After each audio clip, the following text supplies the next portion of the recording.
Leipzig lights up. The city is celebrating the 30th anniversary of the peaceful revolution that led to the fall of the Berlin Wall.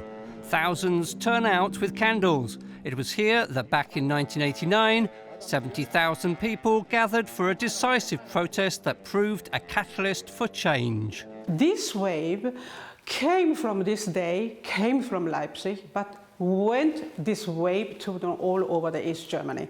And then this power of the people could destroy, could, fall, of the Berlin Wall. And then it went to the unification that this nation is united. Tomoko Masur is the widow of Kurt Masur, back then the man in charge of the Leipzig Gewandhaus Orchestra.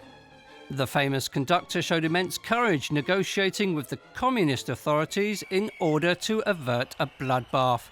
Leipzig has him to thank that security forces drew back from a violent suppression of the protests.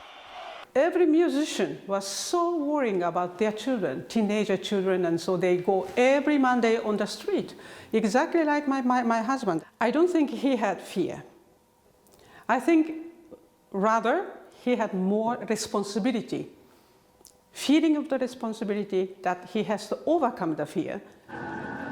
30 years on, many Leipzigers turn out to march along the historical demonstration route.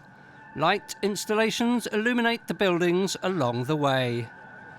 Just as back then, today's march followed prayers offered in the St. Nicholas Church. This was a focal point of the peaceful revolution.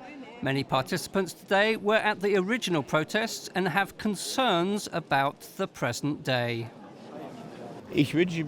My hope is that we remain watchful and wide awake, that we don't fall for false promises, that we hold on to the things we gained through the events of that time. It's very important that we carry the energy of this 9th of October, of the peaceful revolution, into the present day. It's important for young people to see that the seemingly impossible can become possible if people just act.